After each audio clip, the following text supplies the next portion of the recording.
Je voudrais qu'on parle d'un sujet sérieux.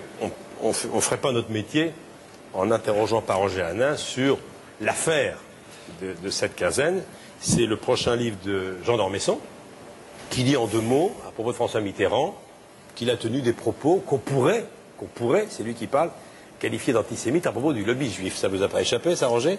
Depuis la mort de François Mitterrand, je ne suis jamais intervenu à la télévision, je n'ai jamais parlé d'aucune façon, mais là c'est trop.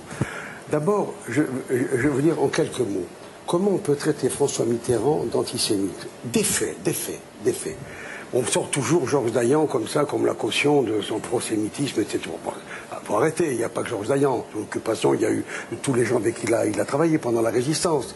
Bon, il y a eu ensuite, au niveau politique, écoutez, il a confié la culture à un juif ou des gens d'ascendance juive. La culture de la France à un juif, à Jacques Lang.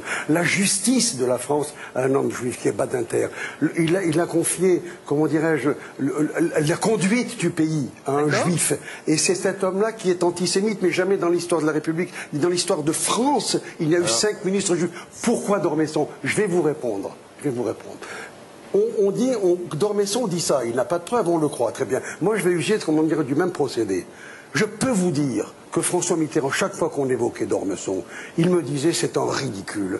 C'est un personnage ridicule, c'est un crétin ridicule, etc. Alors pourquoi il invite un crétin ridicule? Oui. Je vais vous le dire, parce que ceux qui connaissent un peu François Mitterrand, et Bruno connaît un petit peu ses travers, ses caprices, entre guillemets, il se régalait de la fatuité, de la vanité de certaines personnes.